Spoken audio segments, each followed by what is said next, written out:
What? Do do it now? No, we're not doing it. Okay. No. Press the stop button. The magic of editing, my friend. The magic of editing. Did you press the stop button? No, did you? No. Did you press the stop button? Well, there's more than one way out of here. I didn't say anything. I didn't say so. Welcome to the IT department. He's trying. Now that I'm trying to do an intro, you're gonna... Okay.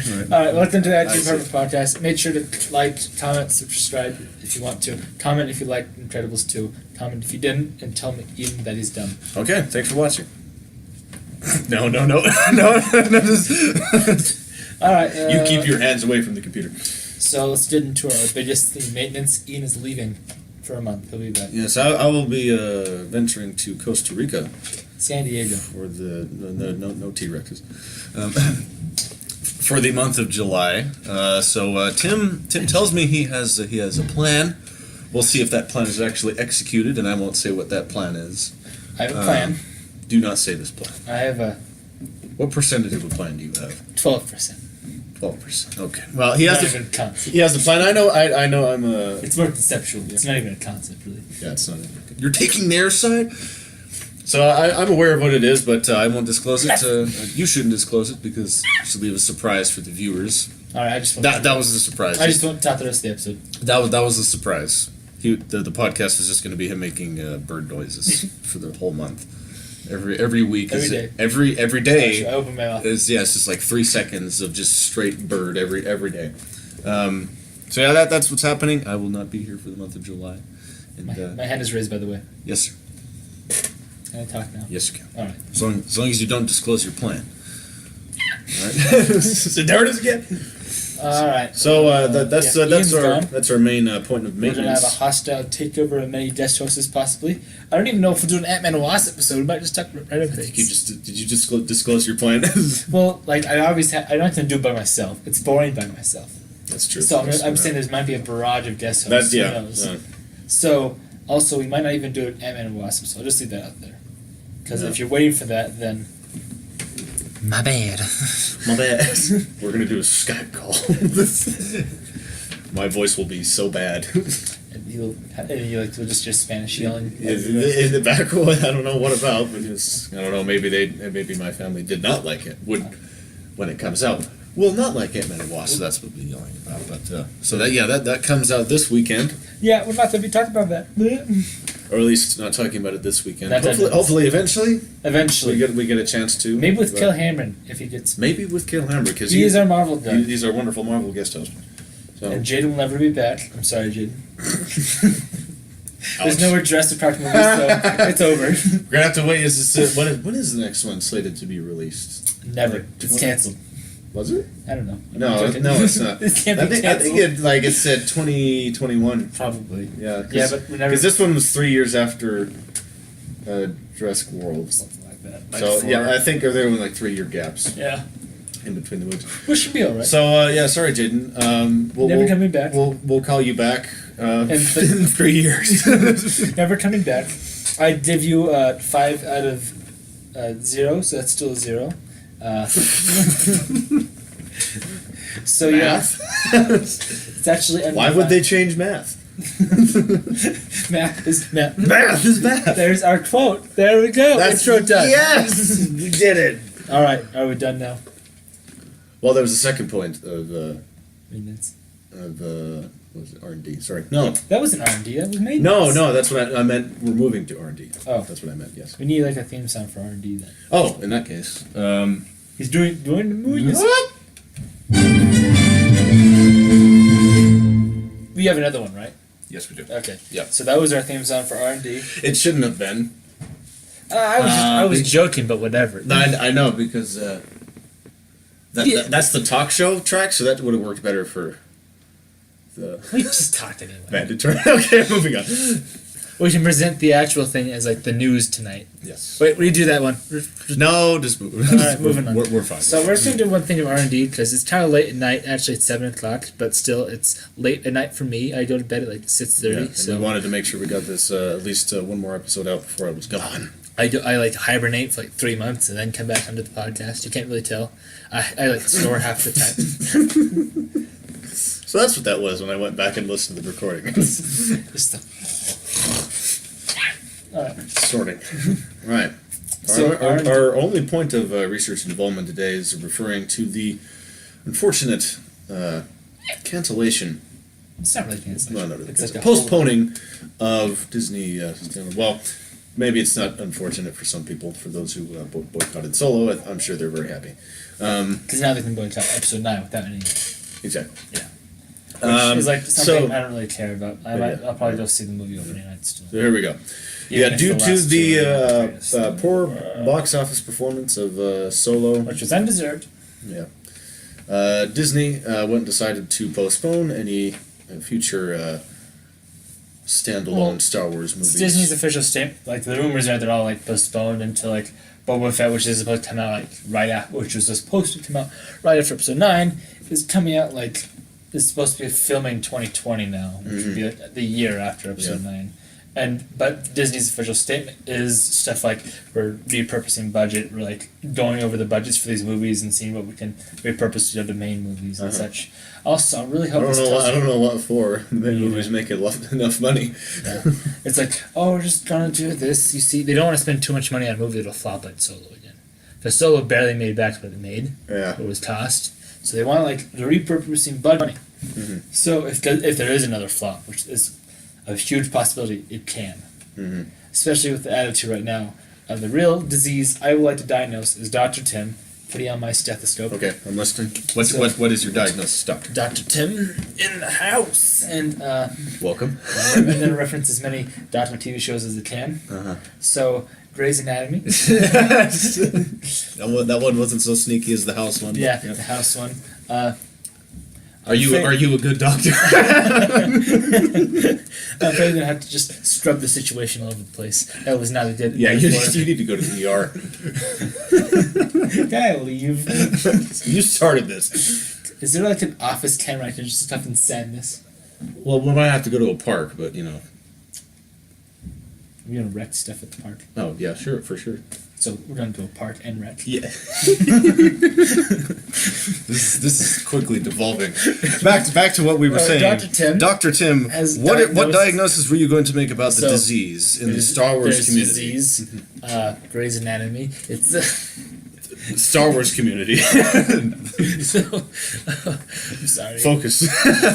See, I usually don't stay up to 7. I only go to 6:30. So Yeah, you usually we record these things in the morning, so yeah, I'm not used to this. All this energy from like doing nothing all day besides working. So that's what just comes. so the real diagnosis is I almost said Grey's Anatomy, but anyway, it's Star Wars fatigue, which is actually real. I would say it's real right. because the Star Wars movies have always come out with like tangents. Like there's always stuff in between them, and like even with the prequels, it came out kind of quickly in like a 7-year period. The original was like probably an 8-year period. I don't know. Yeah. I don't know. Like 1983 to 1977. That's backwards. But still, you get the point. Just count the amount of years between them. It still That's, works. that's out actually like 6. I said 8. So you don't know math. I don't know. More on that later. All of this and more tonight. Yeah. Play the theme song that you did earlier. No. So, Star Wars fatigue. Yeah, obviously, even with the prequels, there was like at least 1 year gaps in between the main films, and now there's not. There's TV shows. They already announced another one, Star Wars Resistance, which is an anime style. Oh, It's okay. after episode 6, between episode 6 and 7. So it'd be like our first actual like big media thing between them. But it's anime style. Hopefully the story of that is better than Star Wars Battlefront 2's single player story, Yeah, let's hope so. which was It probably won't even explain how the First Order came to be. It'll just be like, yeah, this exists. See, that's what happened with Yeah. that story. Is that I thought the story in the Star Wars Battlefront 2 game was going to be how the First Order came about. It was just not. exists. It was not that. Well, basically, I believe the show's going to be like an X-Wing pilot. It'll have like Poe Dameron. Does it take place do they know exactly when between 6 and 7? But it'll have characters like Poe. It'll have the Resistance. It'll have characters like Poe Dameron, Leia, Well, darn. like probably Rose, maybe. See, this is unfortunate because if the resistance is already the Exists. focus, then that means the First Order exists already. Dang it! There's also going to be BB-8, but that's not the point. It's supposed to be kind of like That is the point. He's the best character. I would like to. You were wearing his socks for gosh sakes. That was before I saw The Last Jedi, and he rode around in the ATST. That's right. But the other the other point is my legs are acting like other to each other. But the other point is Grey's Anatomy, and where was I going with this? See, there's another example. That's your doctor. That's chaos. That's chaos. I'm gonna scrub this. So no, I agree with you. There's Star Wars fatigue And then they've announced the stupid they have 2 new trilogies coming out, one by Ryan Johnson, which can be iffy because he doesn't know how to make a Star Wars movie. He made an alright movie, but it's not like a Star Wars movie. There's no Wilhelm Scream. There was no bad feeling about this. There was the weird. There was not enough jump cuts. He had the least amount of really weird slides in his movies. Only had 13. Force Awakens also only had 17. This movie had the most. Revenge of the Sith. Yes. Okay. 113 Very nice. slides, transitions. Yes. Those wonderful transitions that I have some of them accessible on Windows Movie Maker. Beautiful. That's what George Lucas used. Doubt it. Well, But just using. but because of that, this is where we're at the moment, which both Tim and I feel sort of sad about. Because we can understand why. I can sort of feel it as well. Star Wars is one of those properties I'd like to not be oversaturated. Like Marvel, it was kind of always oversaturated from the beginning. Just always a constant present, constantly being. Yeah, I was going to ask you about that. To ask you if you felt Marvel fatigue, because me personally, I don't feel Marvel fatigue, which is interesting because for some many people do, especially nowadays. The amount of superhero movies, some do feel a fatigue of that. I personally don't. So I guess it's kind of interesting because some people can not feel this Marvel fatigue, but at the same time do feel the Star Wars fatigue. But it's like what you said, is that Star Wars has never really been this saturated before, whereas Marvel is really from the beginning.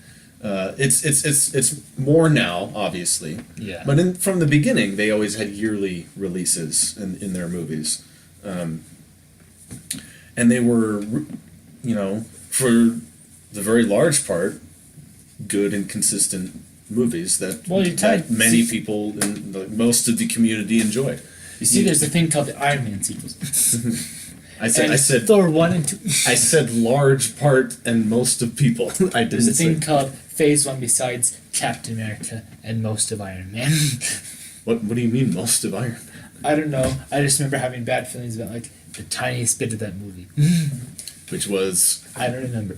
Wow. I haven't seen that movie in years. I watched that beginning part recently, and I thought it was good, and this is a strange movie. This doesn't seem like Marvel at all. This is in Afghanistan. No raptors this time. But, but even then, there wasn't really a divide. Yeah. Because if you look at Thor the Dark World, there's still not a sheer divide between critics and fans that we saw with The Last Jedi. Well, Last Jedi was more the extremists took over. That's that's just everything now, kind of. So, there it is. All right. Shall we move on then? Yes, we shall move on to our... I am a good doctor. Scrubs. No, you're not. Grey's Anatomy. Okay, you gotta stop this. Is there more doctors? I'm not doing this for the rest of the episode. Can I please? No. Gonna do it through the show. Reference them as much as I can, if I can. All right, moving on to the mandatory meeting. Oh, is that what you want to do? Are you sure about that? Just do it. Are you absolutely sure you want to do that? You have to be sure. You have to be sure, Tim. I don't see anything. That's exactly what you want to do. Are you sure?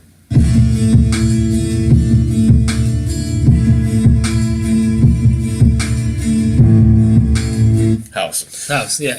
Anyway, the doctor's in the house. Have I called it for finally? Yeah, it's done. It's okay. done. Now play the actual intro music. Okay, here we go. Here's the actual intro music for the... moving into our mandatory meeting today.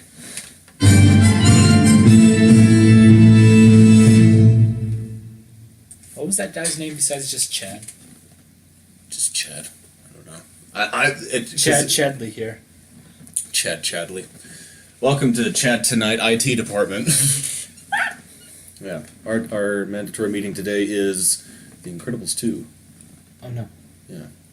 So as is tradition on the podcast, I will let you go first, my friend. Do I always go first? Pretty much. Alright. I always say that you go first. Yeah. I believe we have different opinions on this one. Like, good enough different opinions that it's going to be interesting. Mhm. It's not just, well, the Black Panther episode, we had different opinions. Yeah. But you weren't too vocal. No, I wasn't too vocal, and I'll be honest with you. The more I think about it, the more I think we have differing opinions on Jurassic World: Fallen Kingdom.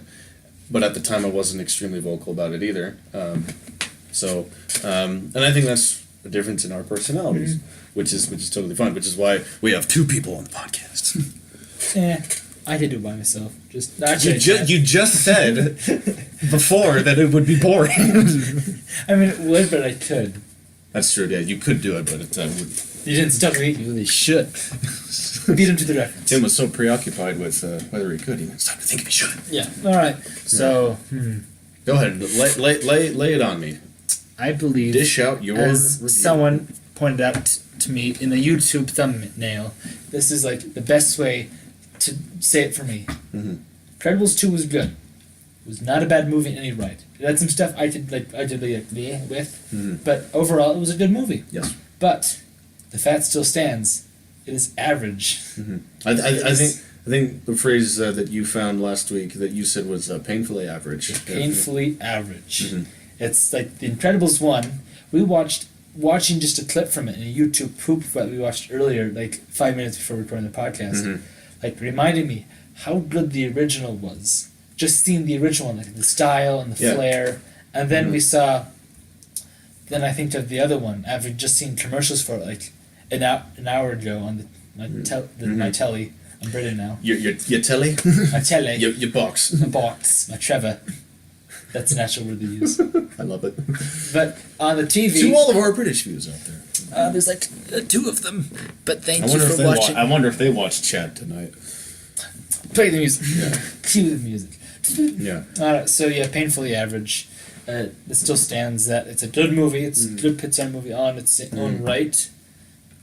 But because of it, how average is compared to the first one, it's just hard. No, I agree with you. You know, to an extent, of course, because you know we do have some different opinions. But I will also agree. Watching that little YouTube poop thing of an Incredibles clip made me feel that little bit of nostalgia again, and you know, be able to be like, and I was able to say, I was like, yeah, I know this second installment is not on the level of the of the first one.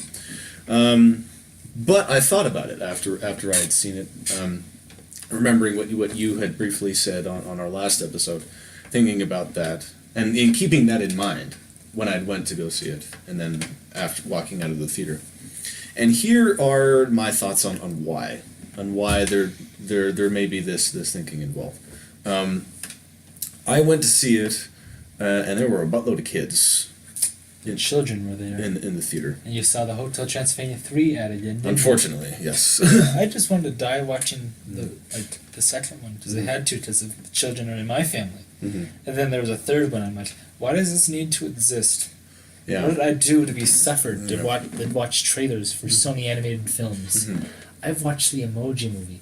Not because I liked watching bad movies, but because they have siblings. But I do like to watch bad movies, but still, I didn't want to watch that one. So let me ask you: Did all of your family go see Incredibles 2? Yes, it was for my brother's birthday. So did your little brothers enjoy? Yeah, he thought it was as good as the second one or first one. Okay, so this the second one. Which I know it's okay.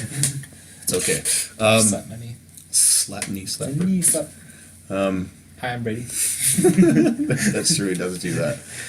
Knee slapper. But see if you watch as part of this. So yeah, my theater was also well filled with young people in it, and based off of the reactions throughout the movie, I could tell that they were very much liking it. So my first line of thinking for this would be is that you and me were what, 4? Because Incredibles came out in 2004, so we would have been that age. Yeah, you've been Yeah. more 4 than me. Yeah. I have been closer So to 5. our About first 3 our months. first viewing of The Incredibles would have been basically at that age. Well, let's see. Did I have a DVD player? Because I'm not exactly sure, but we were definitely younger. We were definitely kids at the Yes, yes. time. And I'm thinking that may be a factor Oh yeah, in definitely. looking back, because it's not only nostalgia, it's kid nostalgia. It's childhood blindness. Yeah. So I'm thinking that may be a factor in in whether or not how much you enjoy the sequel. Yeah, childhood It- blindness is something I would also, as Dr. Tim diagnosed me myself as a child. Mhm. As a child, it was hard to find movies bad. Right. It took me years to find movies bad. Yeah, of course. You know, watching some movies now, because on the other side of that coin, some movies you watch nowadays that you liked as a kid, you realize aren't so good. Oh yeah. But on the other side of the coin, Incredibles is still good no matter what age you are. Uh-huh. So it's really the both side. I'm trying to see both sides of this. Trying to understand both Ian's juggling. points of his. I would fail. I've never juggled in my life. So that's my first. My second reason, because my second line of thinking for this is the advancements that have been made in the animation technology. Yeah. And that part of the style that we very much associate with The Incredibles is, I think, in many respects, in part due to the technology at the time. Yeah. And now that it has advanced, and they're capable of much more. 14 years of advancements at Pixar. They're able to do a lot more things. Oh yeah. With particle effects and rendering, stuff with hair. So I'm thinking that part of the, if that it doesn't feel necessarily in the same style in some places is due to the fact that the animation has evolved Yeah. in the 14 years. So and that's what I was thinking there. But to be fair, there were other times where I thought that the retro 60s style was sort of lost. Oh yeah. So I tried to keep those both in mind, that maybe sometimes it was lost, maybe. But most of the time I was thinking that it's again sort of that brain trickery, is that we're used to, part of the style of the first movie was the animation at the time. And so we've had these advancements now, and that because it looks different, even if the art team, drew buildings or drew characters in the exact same way they would, and we'll get to that. We'll Yeah. get to character design later. I have big problems Yeah. with some characters' Yeah. design. Even if they drew buildings or landscapes or characters or gadgets the same way they would have in the first one, because the technology has evolved, it looks different enough Yeah. from the first. So I'm thinking that may be a factor as well. There's stuff that could have been changed a lot, because the first Incredibles, lighting was a huge thing, Absolutely. and this one was less so. Mhm. Even if it was still directed by Brad Bird, he might have lost the feel completely from 14 years. I would say that he has definitely encompassed most of the spirit, Mhm. but it's also lost stuff for me, he's lost completely the retrofuturistic 60s. Mhm. Because, sure, you may have stuff like the hover train, which is really the spoiler, it's just there, Mhm. and other things, but it doesn't feel like it did in the first Incredibles. Mhm. Because of the technology, they're able to make these nice scenic backgrounds and everything. Mhm. But it doesn't fit the style. I don't care if you Right. have the technology. If it fits the style, I still like it. Yeah. Because if you're able to make a nice sunset, sure, it looks great, but you weren't able to do the first one. And it looks a lot better if your night is just kind of dark, like it was in the last one, Mhm. where there wasn't many clouds. There was just kind of a moon there, and it made it look like a nice old comic book in a style, in a sense. And Yeah. with the the 60s, in old 60s movies as well, they kind of captured that. Yeah. And with the 14 years jump, and especially since it goes right after the first one, Mhm. it's kind of hard to Exactly. Because and that's really one of the things that it comes down to, is that in that movie universe, it's 2 seconds. Actually, not even that. It basically starts at the end Yeah. of The Incredibles, whereas in real life it's been 14. 14 years. So, I'm absolutely still very glad Brad Bird was the director Oh, yeah. on this to continue his vision. But I think one of the unfortunate things, and we can speak for this in the Jurassic Park franchise, we can speak for this in Star Wars, is that time is a factor. Yep. No matter who's directing, no matter if they are the original George. director, no matter if they are the original director, or the vision is still basically the same, time is still a factor. Yeah. And that can be a drain for better or for worse. So yeah, I think it just comes down to, in large part, due to the technology advance, and because if we also look at Toy Story, we don't see that necessarily in the same light either, because if you compare the first Toy Story to Toy Story 3, you can definitely tell the difference. Oh yeah. Between the advancements that were made in technology, but also Toy Story did a jump in time. Right. It was willing to not just start off with Andy, but jumped in time where Andy was 17 already, and because of the jump in time, the change felt natural. Right. Unlike so there are things within the story that can help the viewer adjust to what they see on the screen. So it's. And ultimately, I wouldn't blame Pixar either. As much as it does, it's all their fault. As much as it does, ruin for some the feel. I would rather have Pixar continue to innovate in their technology than to stay stagnant, and I think that's what they want to do as well. Yeah. Because that's the way it is with computers. So yeah. There's that, and then now we'll come to character design, and this is something that I would. I think out of the main three things here, that I would agree with you on the most. Particularly with, what's her face? The sister? Yeah, sister. Do we want to do spoilers to talk about that? Well, I don't want to necessarily go there yet. Okay. But yeah, the one lady, the sister. I don't think she was in any trailers though. That's the thing. No, I don't believe so. Because the brother was. Yeah, the brother's in all. The sister. I wish. This is when you look up cast. Yeah, I actually like the brother guy. He had reasons to be doing what he's doing. And he looks exactly like his actor. Yeah. That's the thing as well.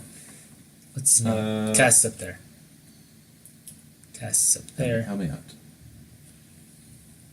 Where did Evelyn? Yeah, Evelyn. Evelyn. Okay. So the character of Evelyn. That's the character that I'm not sure if you found it the same way. That's the character that I thought looked the most out of place with the style of characters for me personally. That was it. Evelyn, I could see being out of style, but that wasn't what hurt me. That wasn't what annoyed me the most, really. Mm-hmm. Evelyn, while looking more cartoonish than any of the characters, the main characters, there was still some characters that kind of annoyed me. Mm-hmm. So yeah. I mean, because I saw Evelyn, and once again, this may come down to animation advancements. You have stuff with hair or whatever. Evelyn's design looked more let's see. I don't know, maybe even something out of Megamind, which is DreamWorks. But yeah, I can see that. The design. Yeah, the design is kind of strange. Seems something like a. But the thing is, I had to remind myself that there's still within the universe plenty of variety in the way people, in the way humans look. Yeah, look in those movies. But I guess if you want to get to. If you want to be more specific, then we will move into spoilers now. So here we go. Here's our alert. Spoiler warning. Yeah, here's our alert for moving into spoilers. All right. That was lame, but okay. All right, so the alert is done, and I'm gonna say the character I think has the worst character design is the Brit. I hate the Drake. That's a sci-fi quote. I hate the Brit. It was just like, wait, what? Drake or Brick? What? Look up the Brit. Look up the Brit Incredible Story. I hate him. I hate him. Oh, there's the really big guy. The really big guy. Yeah. Mm-hmm. With superheroes in the movie, if you're a buff superhero, you're a buff superhero. If you're a strong superhero, you're buff. That's what I mean. If you're elastic, you're skinny. If like but the brick is just is this gigantic thing that really shouldn't exist. The pompadour. The pompadour, and then the whole existence of any of those other heroes, their design, especially the Void girl, her hair especially annoys me with the Rican thing. Void? Yeah, her hair especially. The whole retro 60 feel there just ended, which annoyed me. Yeah, I feel. I can understand that. Yeah. And then you have the. So I guess for you it was really the design of the wannabe supers. Yeah. That caught your attention the most. Oh yeah, those people. It was just. And not all of them, but some. Just a selection. Oh, I would say the bird, the regurgitator guy, the brick, and void were the most annoying to me. The other ones are kind of fine. The other ones are pretty much good, which is actually only just one or two. The other guy was fine, but otherwise the other three just kind of annoyed me because within the universe, at least in the first movie, all the characters designs are at least kind of sort of ground reality before they show they're superheroes. Like Mr. Incredible becomes buff and he may look fatter.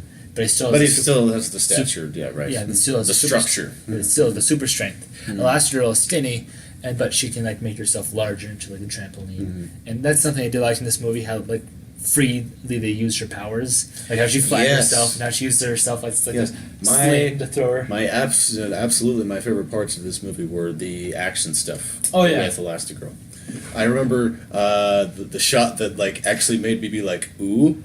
Was when she was on her bike going through the tunnel with the train. Oh yeah. And she split the bike and is riding along both sides of the tunnel. Oh, that was beautiful. I think that was my favorite thing that she did in the movie. But overall my favorite as far as action goes was is far and away definitely the stuff they did with Elastigirl. Oh yeah. Yeah. And I think you had said this before the movie came out even, and I agree with you then, and I stand by it now. I'm glad that she really is the focus. At least as far as the superheroing goes in the beginning, the focus of because in the original film, a lot of the focus in the beginning is with Mr. Incredible, and then we eventually see Elastigirl in her spotlight, and she does great stuff, right? And it's funny, and I thought they did it very well, because it could have been dangerous to have been to do this kind of role reversal, to feel like a repeat of the first one. I didn't feel like it was that. No. Especially with the fact that the original one was this kind of whole hide this from your wife sort of thing. Yeah. So and marry it possible marriage divorce sort of thing. His wife thinks he's cheating on her that sort of thing. And this one's just, hey, it's my job. So I'm glad it was different because it could have suffered from let's think of it hypothetically. If the movie decided to go for Elastigirl has a proposal to work, and then she keeps it hidden from her husband, and that whole thing happens again, because that would have been bad, I think. Yeah. So luckily it was that. So even when they do this role reversal of the wife is the one out and doing stuff, and the husband is now the one at home dealing with stuff. There's not necessarily the husband wondering exactly what's going on anymore.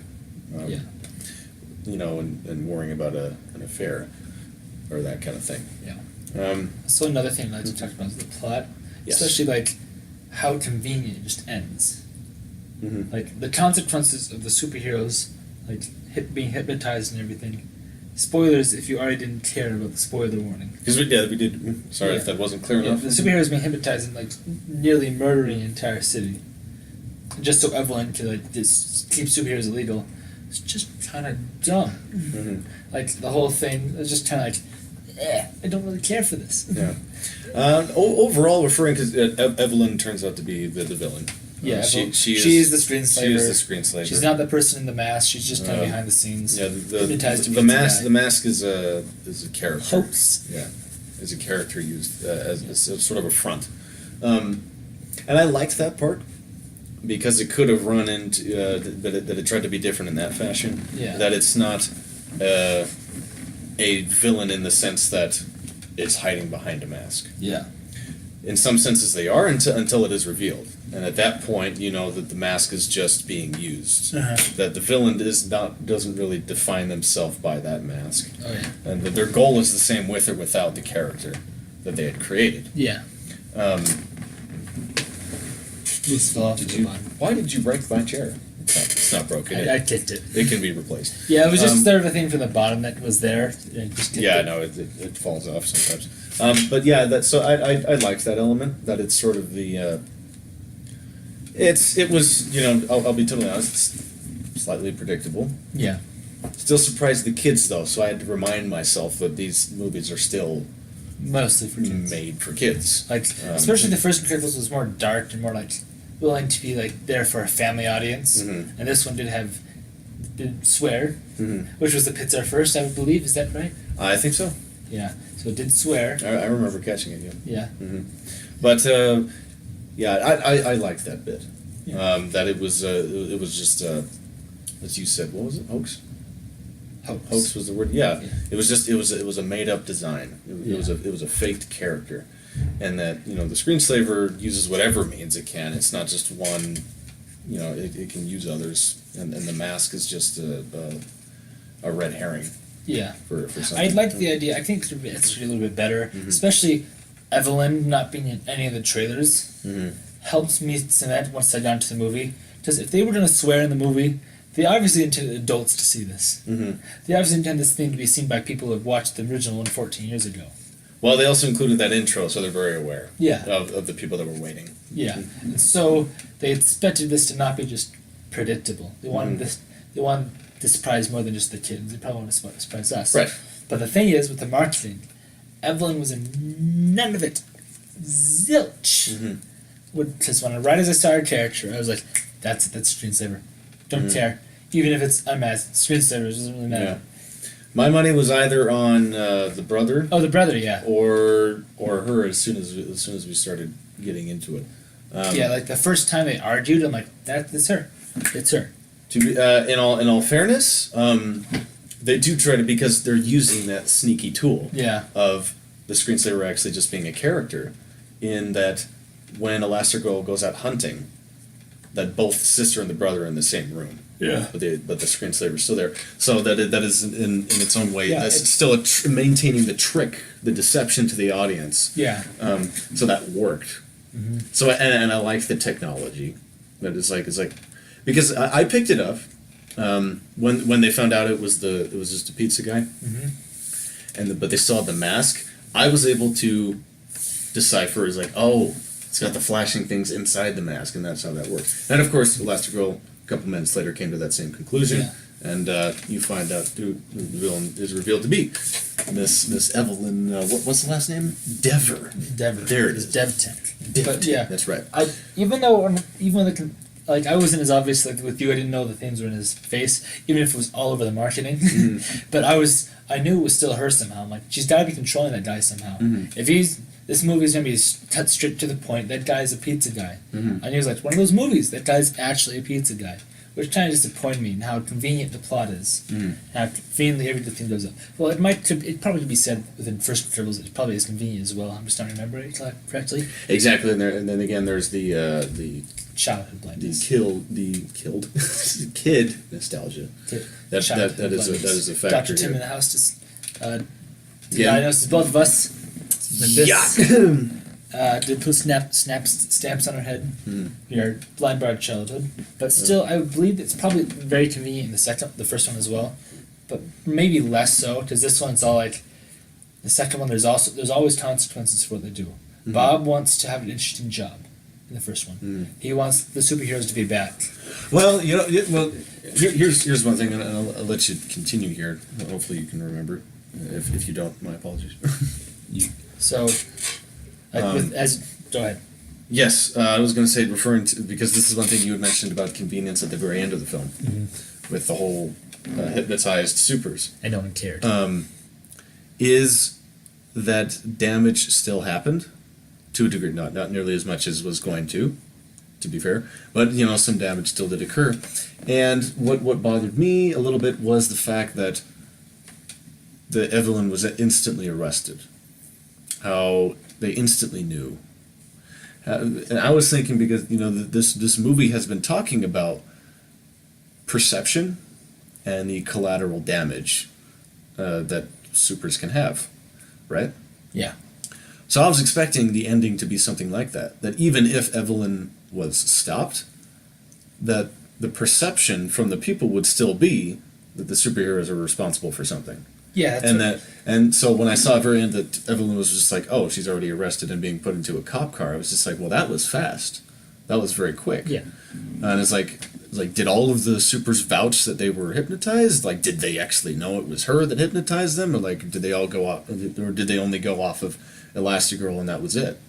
So I was thinking that the little point of irk for me was, well, if you're going to have this theme throughout the movie of perception and about collateral damage, and I think that should have been maintained. Yeah. By the end of it, that yes, she was stopped, but she can, and it would have been more interesting to me if she was stopped, but she still kind of wins because, because the public maybe they're still not made legal, maybe, but of course they are. I'm still satisfied with the ending, but I thought that would have been more interesting. Well, you see, if you go by perception and collateral damage, if you watch the end of the movie again, I'm sure as the boat is about to crash, they are able to turn it and cause no collateral damage to anything where major people are, like buildings, maybe a dock, but nothing major. There's some ice. Some ice, yeah. Frozone was able to save them. And so, yeah, like the perception would be the superheroes saved them, even if they did try to attack them. So they had the weird glasses and now they don't have the weird glasses. So the public perception must be, if you want to go by like just a cop out, something like that, where no one's going to believe, oh, the superheroes are just lying to us like that. Because, mind you, in this universe, superheroes have been illegal for how many? 15 years? If more. Something if like more, that. Yeah. Yeah, superheroes have been illegal because the public perception was superheroes don't care if you're about your choices. If they don't like what you're doing, they're going to stop you. With the man who was trying to commit suicide, Mr. Incredible just went and saved him because he was falling off a building. Right. He didn't mean to stop the man from ending his life. He didn't know it was that man's choice. He just thought he was falling off a building.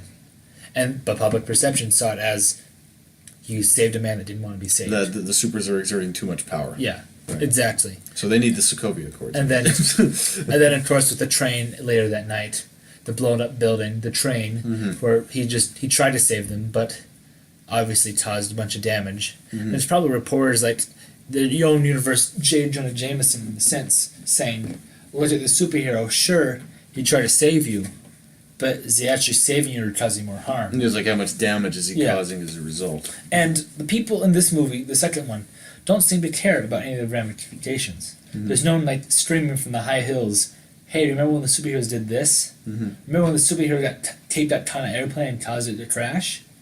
So, no, there's no one on a high hill saying, remember when the supers were dangerous? Because the movie doesn't really care. It's not going to go that deep because, as you said, there's kids watching. Sure, the adults are watching too. People have waited 14 years for this, but they're not going to they haven't tread that much ground yet. And the first part of the movie, they tried to with the whole arresting thing and them saying that's the perception right now, but it kind of immediately comes back after Elastigirl saves two things, and then all of a sudden, bada bing, bada boom, everyone loves it. But I never want anyone to misunderstand because I was still satisfied, very much so with it. And I feel like I was less satisfied with the ending. I really like the beginning though. Like the ending for me was like less satisfying than you probably found it, because I would have. Not the most obvious because I did say my point about it, but I was still there was just that little bit that was like but other than that it was. It's too convenient.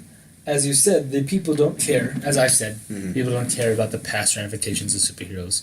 And then all of a sudden the court hearing says they're legal again. It's just some random judge. He's not even a Supreme Court judge. It's just it would have been kind of cool if it was one of a former super. Like just if the judge was a former super. And then obviously it could, like, if you want to continue the past movie, like make it a little darker as well.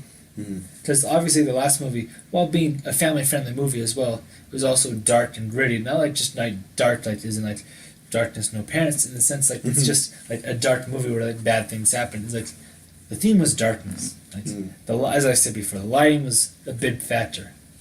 Like it was dark and light, stuff like that. And the movie's just kind of like bright all the time, which kind of annoyed me. Yeah. So I don't know where I was going with this. Besides the fact that I don't like the ending.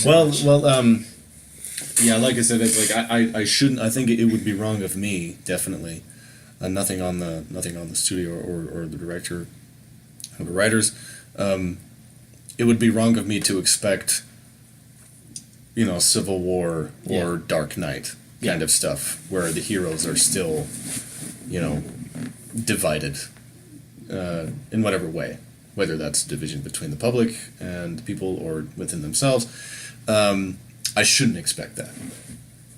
So, and that's another thing, because there's the kid nostalgia, but there's also the fact that we have grown older, and we have seen movies targeted for more mature audiences, so we've gotten slightly used to that. Yeah.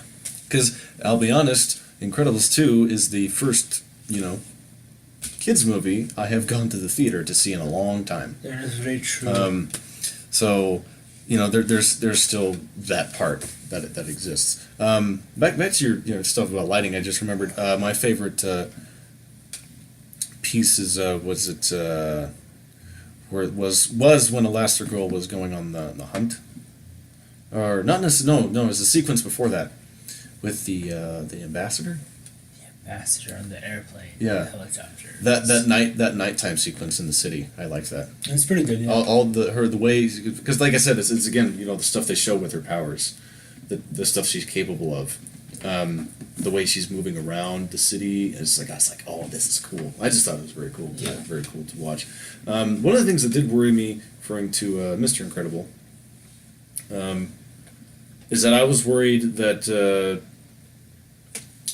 It was just going to be too boring, right? It wasn't, and you were just going to be wanting to go back to Elastigirl. It wasn't. They were able to get a really good balance of, in the beginning of this movie, we're going to dish out the action with Elastigirl, but we're still going to make sure that the focus that on Bob's part of things, that you can still be invested. Yeah.